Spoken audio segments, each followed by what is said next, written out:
اپنے اپنے حوائج شرعیہ کی قبولیت کے لیے پھر سے درود پڑھیے محمد و آل محمد۔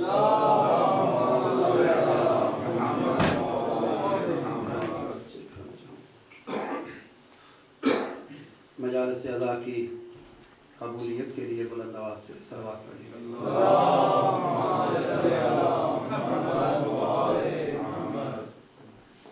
وارث ذکر جو ایام عزا ہوں، چاہے محرم ہو یا سارا سال ہو، جو ہستی ذکر کی وارث ہے، حجت خدا بقیت اللہ کے ظہور پرنور میں تاجیل کے لیے بلند آواز سے صلوات۔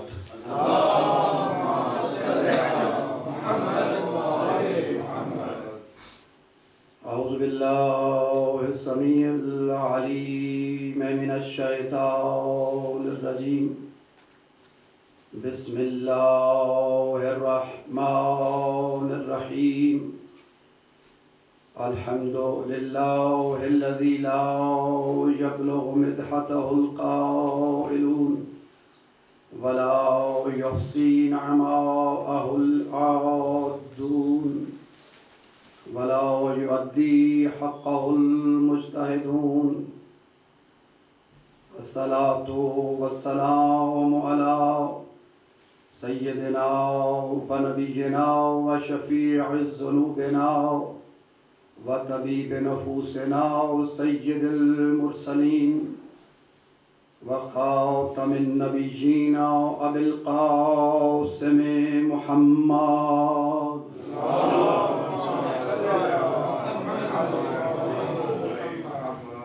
وعلى آله الطيبين الطاهرين المعصومين المظلومين المنتجبين المنتخبين الذين أذهب الله عنهم الرجس وطهرهم تطهيرا۔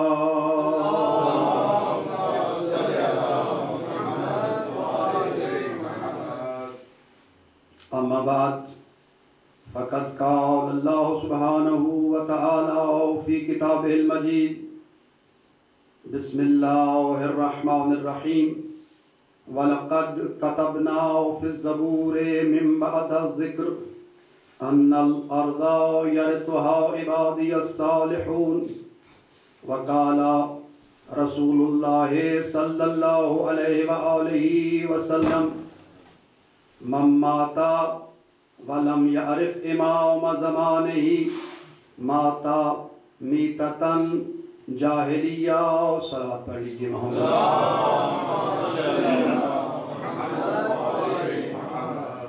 خداوند عالم آپ سب کا یہ فرش عزا منعقد کرنا اپنی بارگاہ میں منظور و مقبول فرمائے۔ ہماری دعا ہے کہ سوائے غم مظلوم کربلا کے خدا آپ کو تمام دکھوں سے، تکلیفوں سے، مصیبتوں سے نجات عطا فرمائے اور اپنی حفظ و امان میں رکھے، اور جو جو حاجت شرعی لے کے آئے ہیں پروردگار بے حق محمد و آل محمد آپ کے حوائج شرعیہ کو پورا فرمائے۔ ابتدائے کلام میں سورہ مبارکہ انبیاء کی 105 نمبر آیت کی تلاوت کا شرف حاصل کیا ہے،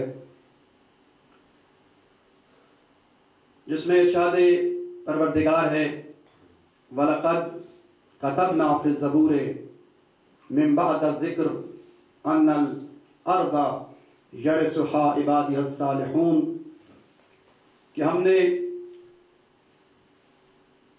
ذکر کے بعد زبور میں یہ لکھ دیا، یہ قرار دے دیا کہ اس زمین کے حقیقی وارث ہمارے صالحین بندے، اور ساتھ ہی آپ کی خدمت میں پیغمبر اسلام سید المرسلین خاتم النبیین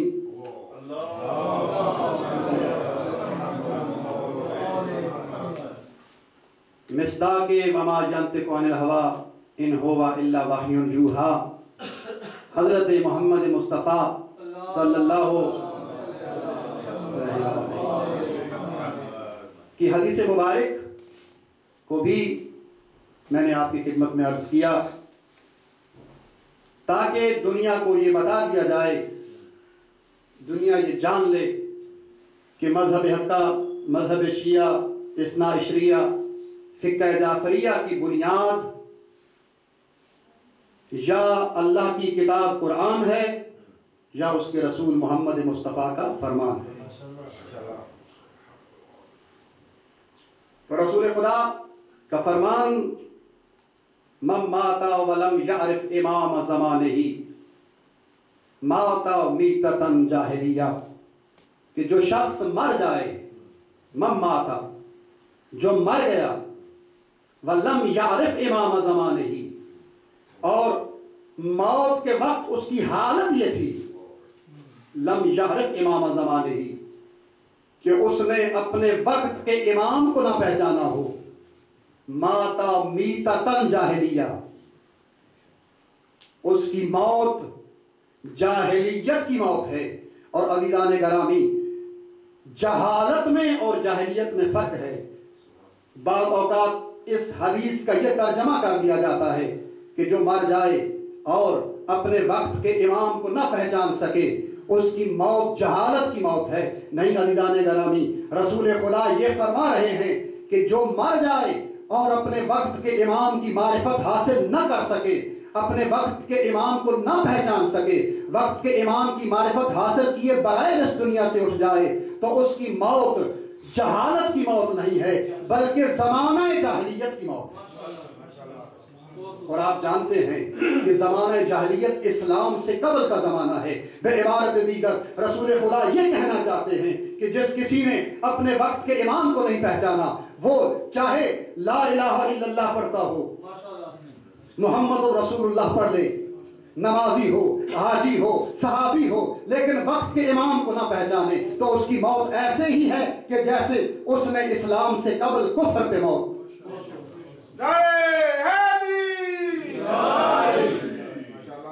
من مات ولم یعرف امامہ زمانہ مات میتۃ جاہلیہ، کہ جس کسی نے اپنے وقت کے امام کو نہیں پہچانا اس کی موت کفر کی موت ہے۔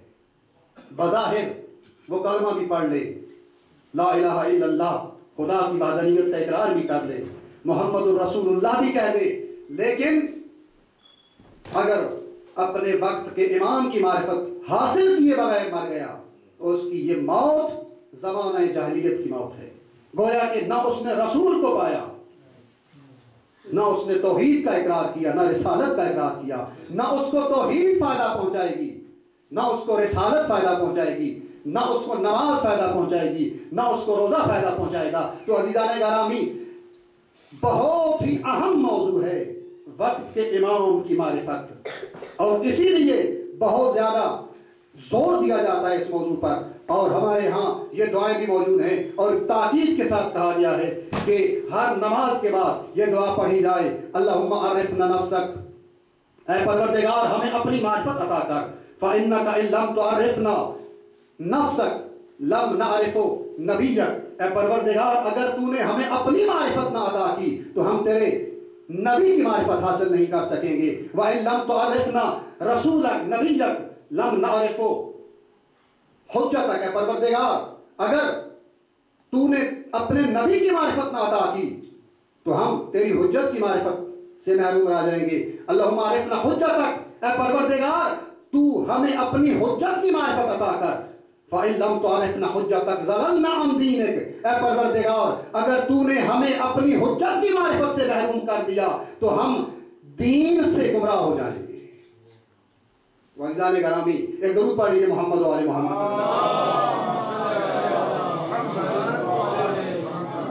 اس عشرہ محرم الحرام کا جو ہمارا موضوع ہے وہ عقیدہ مہدویت ہے، اور انشاءاللہ ان مجالس میں ہم اسی موضوع سے مربوط مختلف ابحاث پہ انشاءاللہ بحث کریں گے۔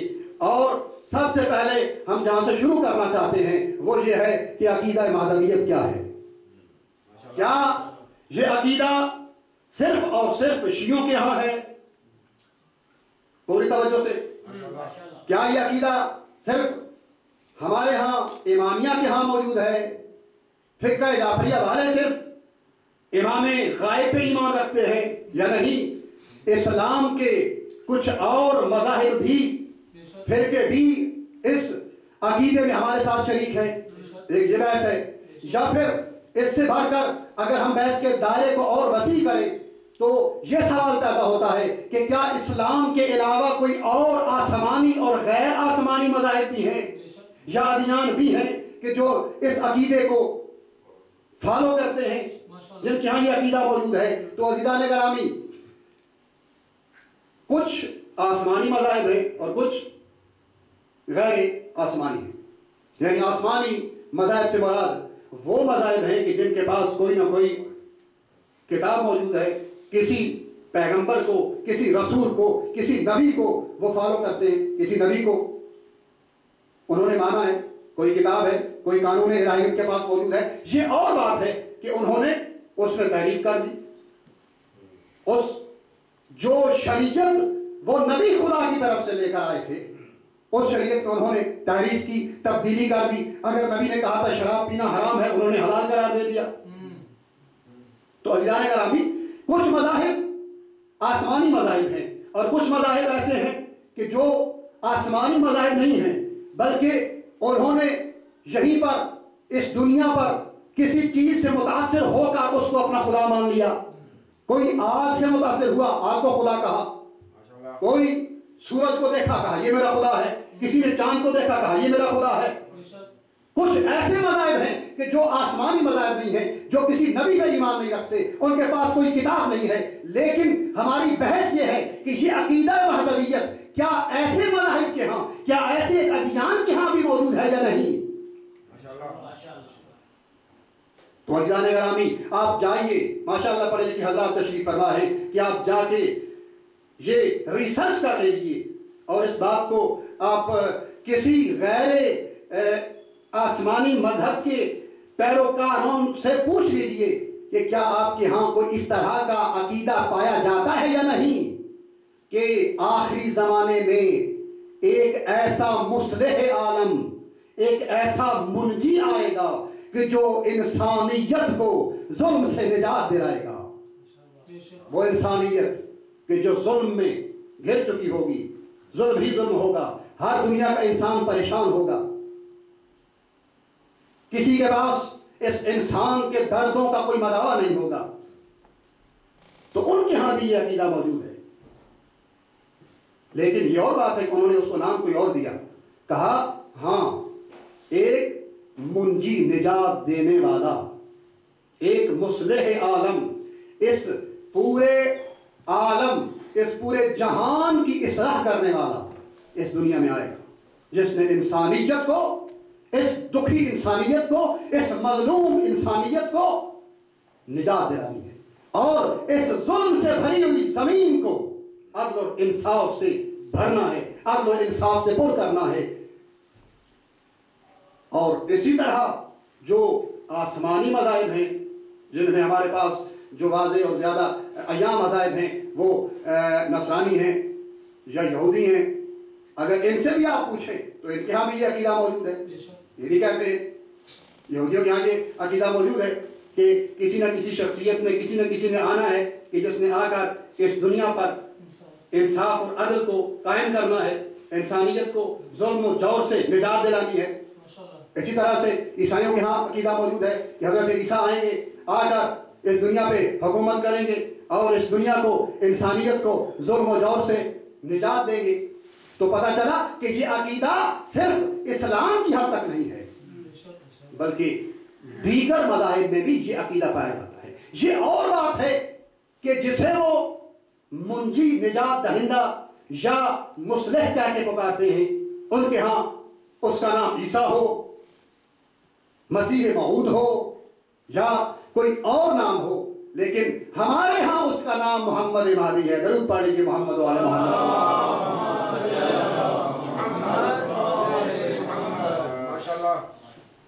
وجدان گرامی, یہ ایسا عقیدہ ہے کہ اس کا تعلق صرف اسلام سے نہیں ہے. یہاں تک جو بات سامنے آئی وہ یہ ہے کہ یہ وہ عقیدہ ہے کہ جو اسلام کے علاوہ دیگر مذاہب, چاہے وہ آسمانی مذاہب ہوں یا غیر آسمانی سماوی ہوں یا غیر سماوی مذاہب ہوں، ان کے ہاں یہ عقیدہ موجود ہے جس کو ہم نے اس عشرہ محرم الحرام کا موضوع قرار دیا، عقیدہ مہدویت۔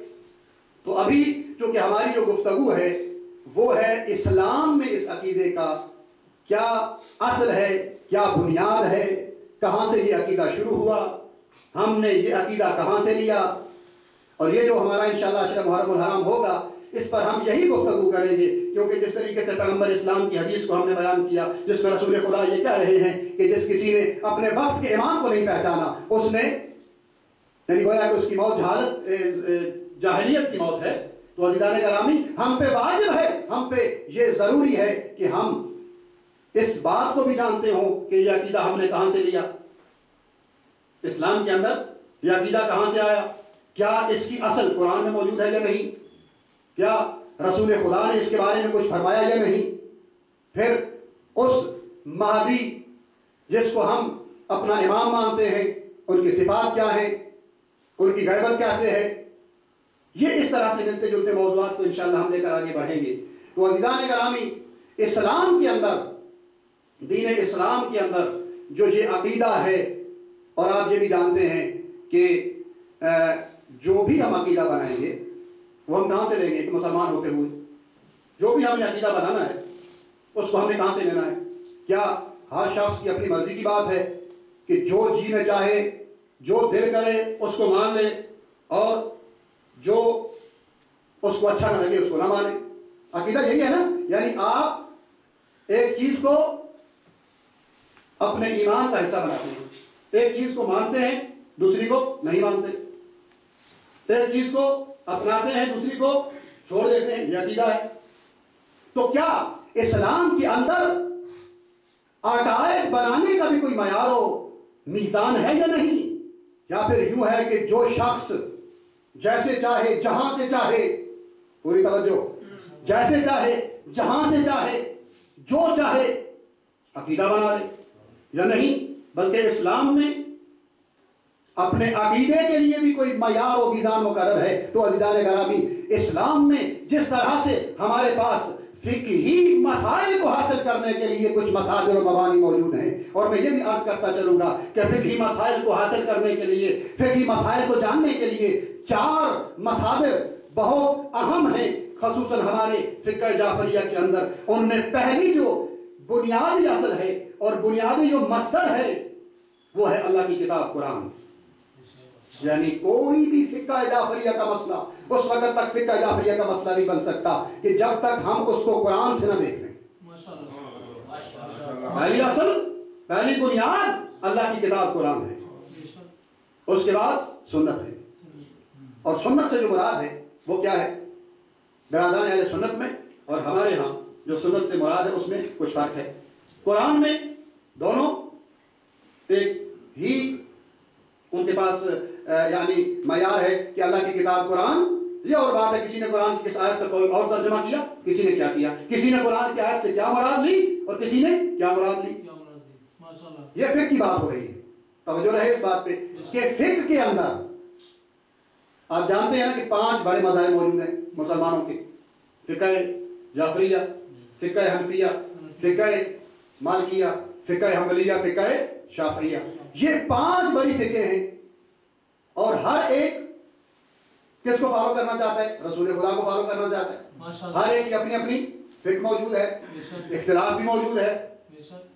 یہ اختلافات کیوں ہیں؟ انشاءاللہ ہم کوشش کریں گے کہ ملتے جلتے موضوعات پہ اس طریقے سے بھی گفتگو کرتے چلے جائیں تاکہ ہمارے نوجوان نسل کو یہ بھی پتہ چل جائے کہ فقہ جعفریہ امامیہ وہ مذہب ہے جس کو ہم نے پہلے بیان کیا ہے کہ جس کی بنیاد یا قرآن ہے یا سنت محمد مصطفیٰ ہے۔ اور جو دعویٰ ہم کریں گے انشاءاللہ اس کو ثابت بھی کریں گے، دلیل سے ثابت بھی کریں گے۔ تو فقہ جعفریہ جو ہمارے حلال و حرام کے مسائل ہیں یہ ہم کہاں سے لیتے ہیں؟ ان کی بنیاد کیا ہے؟ تو عزیزان گرامی، ان کی بنیاد، ان کی اصل، پہلی اصل جو ہے وہ اللہ کی کتاب ہے، اور دوسری اصل، دوسری بنیاد، دوسرا مصدر وہ سنت ہے، اور سنت سے مراد جو ہمارے ہاں ہے وہ کچھ اور ہے، اور جو برادران اہل سنت کے ہاں ہے وہ کچھ اور ہے۔ ان کے ہاں سنت سے مراد رسول خدا صلی اللہ علیہ وآلہ وسلم کا قول یا فعل یا ان کی تقریر ہے. لیکن ہمارے ہاں جو سنت سے مراد ہے وہ رسول خدا سے لے کر حضرت امام زمانہ علیہ الصلوۃ والسلام تک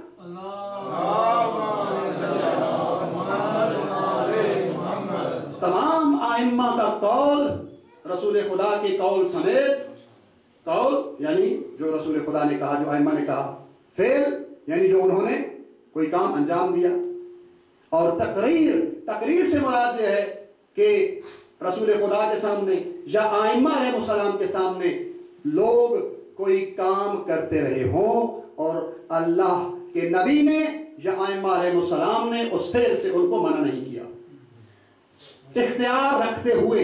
یہ بھی ایک قید ہے صاحب تقریر معصوم کے لیے. کہیں یہ یوں نہ ہو کہ آپ دیکھیں مثلا معصوم کے سامنے کچھ لوگ یہ کام کر رہے تھے، معصوم نے منع نہیں کیا. آپ نے یہ بھی دیکھنا ہے کہ معصوم اختیار رکھتے ہو، معصوم قید میں نہ ہو، معصوم موجود ہو، اور معصوم کے سامنے اگر کوئی کام ہو رہا ہو، مسلمانوں کی ایک جماعت، کلمہ گوؤں کی ایک جماعت اگر ایک فعل کو انجام دیتی ہو، اور معصوم کہ جس کی بعثت کا چاہے رسول ہے، چاہے نبی ہے، چاہے امام ہے، اس کو مبعوث کرنے کا، اس کو اس دنیا میں بھیجنے کا مقصد ہی یہی ہے کہ وہ لوگوں کی اصلاح کرے. اللہ کے رسول کیوں دنیا میں لائے؟ پیغمبر کو کیوں دنیا میں بھیجا گیا؟ تاکہ بنی نوع بشر کی اصلاح کی جائے. ایسا ہی ہے نا، اسی لیے بھیجا گیا تاکہ بنی نوع بشر کی اصلاح ہو سکے. اور جو ائمہ علیہ السلام ہیں وہ کیوں آئے؟ یعنی رسول خدا نے کیا کیا؟ دین لایا، پہنچایا لوگوں کی اصلاح کے لیے. اور جو ائمہ علیہ السلام ہیں ان کا کیا کام ہے؟ ان کا بھی یہی کام ہے کہ لوگوں کو اصلاح کرنا، اور پھر وہ دین کے جس کو رسول خدا لے کر آئے اس کی حفاظت کرنا. یہ امام کا کام ہے. اب توجہ کریں نا کہ اگر مقصد یہ ہے نبی کی بعثت کا یا امام کو امام بنانے کا، مقصد یہ ہے کہ لوگوں کی ہدایت کی جائے. اب اگر ایک کام معصوم کے سامنے ہو رہا تھا، معصوم اس میں مداخلت کرنے پر قادر تھے، اختیار رکھتے تھے، اور معصوم نے اس کام سے مسلمانوں کا عادت ہے. یہ نہ ہو کہ آپ یہ سمجھیں کہ غیر مسلم کام کر رہے ہو. نہیں، غیر مسلم سے امام کا کوئی تعلق نہیں ہے.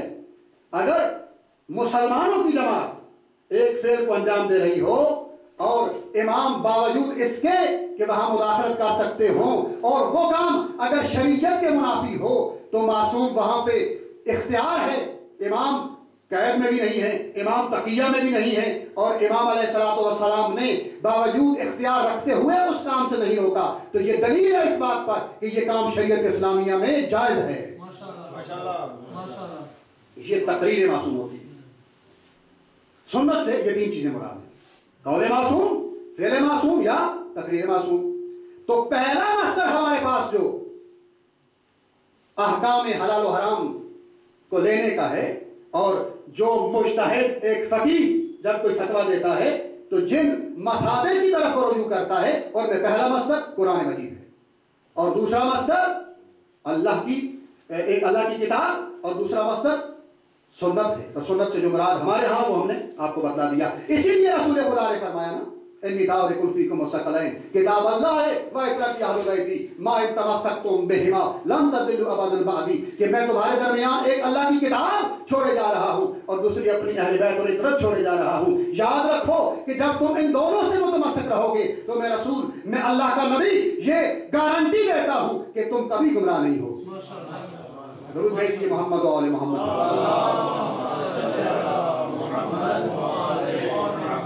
تو جس طرح یہ دو مصدر ہوئے، تیسرا مصدر عقل ہے. عقل یعنی کچھ ایسے مسائل بھی ہیں شریعت اسلامیہ میں کہ جن کو عقل درک کرتی ہے. اور یہ بھی نا ہم سمجھیں کہ اگر قرآن میں یا انشاءاللہ علی مجالس میں چل کے ہم بیان کریں گے کہ اجتہاد کیا ہے، ہمارے یہاں اجتہاد کا کیا مطلب ہے، برادران سنت کے یہاں اجتہاد کا کیا معنی ہے، اگلی مجالس میں انشاءاللہ ان ابحاث کو بھی ہم ساتھ لے کے چلیں گے. تو عزیزان گرامی، تیسرا مصدر عقل ہے. اور عقل کا احکام اسلامی کو اخذ کرنے کا مصدر ہونے کا مطلب یہ ہرگز نہیں ہے کہ اگر آپ کو قرآن سے یا سنت سے کوئی مسئلہ نہ ملے تو آپ اپنی عقل کو استعمال کریں اور فوراً کہیں یہ چیز میری عقل کے مطابق جائز ہے یا حرام ہے یا مکروہ ہے. ایسا نہیں ہے، بلکہ وہ بالکل واضح اور ظاہر اور عیاں مسائل ہیں کہ جن کو عقل نے درک کیا، جن میں مثال کے طور پر واجبات کے مقدمات ہیں. اسلام میں، قرآن میں یا رسول اللہ نے کسی چیز کو اللہ کے حکم سے واجب قرار دیا. مثال کے طور پر خدا نے قرآن میں کہا کہ وَلِلَّهِ عَلَى النَّاسِ حِجُّ الْبَيْتِ مَنِ اسْتَطَاعَ إِلَيْهِ سَبِيلًا، کہ اللہ کے لیے لوگوں پر واجب ہے کہ وہ ایک مرتبہ جو بھی استطاعت رکھتا ہو بیت اللہ کا حج کرے. یہ واجب ہے نا، اسلام کا حکم ہے اور اسلام میں یہ واجب چیز ہے. اب یہیں پہ جو حج کے مقدمات ہیں وہ کون سی چیز ہے کہ جو ہم پہ واجب کر رہی ہے، بالخصوص اس دور میں، آج کے زمانے میں.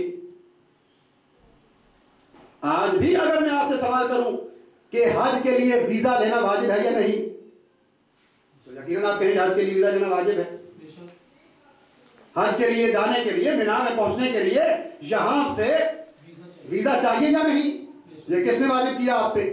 مجھے دکھا دیجیے قرآن سے یا رسول خدا یا کسی بھی امام کے فرمان سے کہ ایک دور آئے گا کہ جب آپ انگلینڈ میں بیٹھے ہوں گے اور آپ نے یہاں سے ویزا لینا ہوگا. ویزا لینا واجب ہے. یا پھر یہ کہا گیا ہو کہ جہاز کا ٹکٹ لینا آپ پہ واجب ہوگا.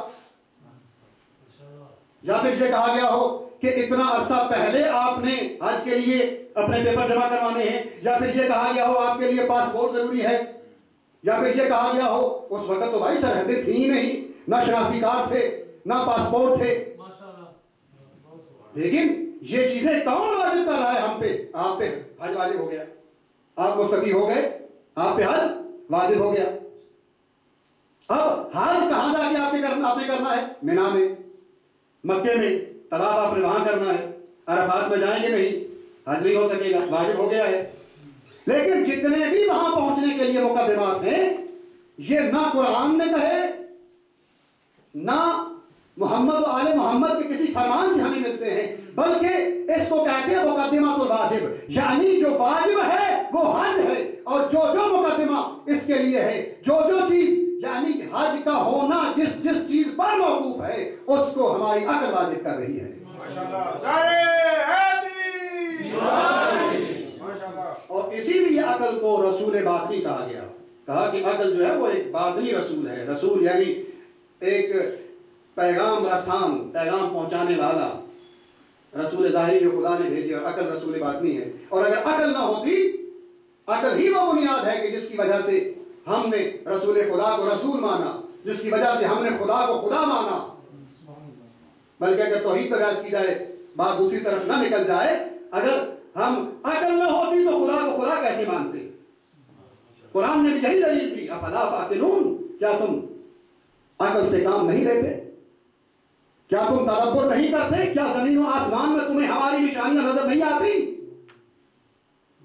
بس عزیزان گرامی، عقل تیسرا مصدر ہے کہ عقل کی بنیاد پر کچھ اسلامی احکام حلال و حرام کو اخذ کیا جاتا ہے. اور چوتھا مصدر اجماع ہے. لیکن شیعہ مذہب امامیہ فقہ جعفریہ میں اجماع وہ حجت ہے، وہ اجماع قابل قبول ہے کہ جس میں کسی ایک عالم کا بھی، پوری دنیا کے علماء جس مسئلے پر متفق ہو جائیں، اس مسئلے کو ہم کہیں گے یہ مسئلہ ایسا ہے کہ یہ اجماع سے ہم نے اخذ کیا ہے.